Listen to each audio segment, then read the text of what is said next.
Hi everyone.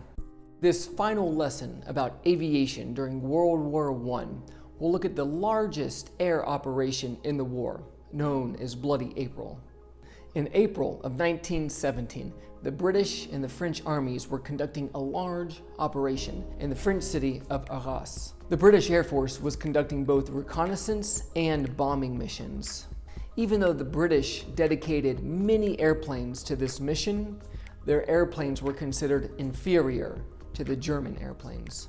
The word inferior means lower in quality, not as good. The British and French airplanes were thought to be of lower quality, not as good as the German airplanes, so they were inferior. The Germans also had the advantage of higher quality training.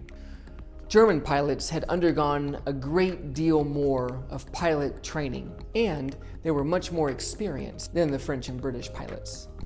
Much of the British pilot training had been shortened so that they could get to the war more quickly, which meant they would probably get shot down more quickly.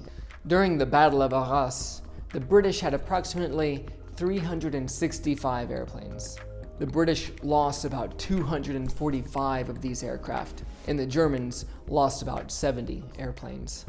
Of note, the Red Baron's fighter squadron was responsible for about 90 of the British planes that were shot down. That's 35%. When talking about the Air Force, you'll hear the word squadron sometimes. Squadron is a military word that means a group of aircraft or a group of ships, normally of the same kind.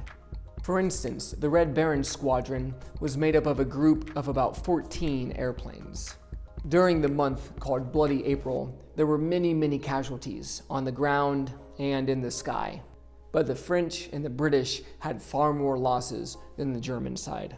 Even though the British lost so many aircraft, they used this as an opportunity to try and learn from their mistakes and improve their air force and their air defense in future battles.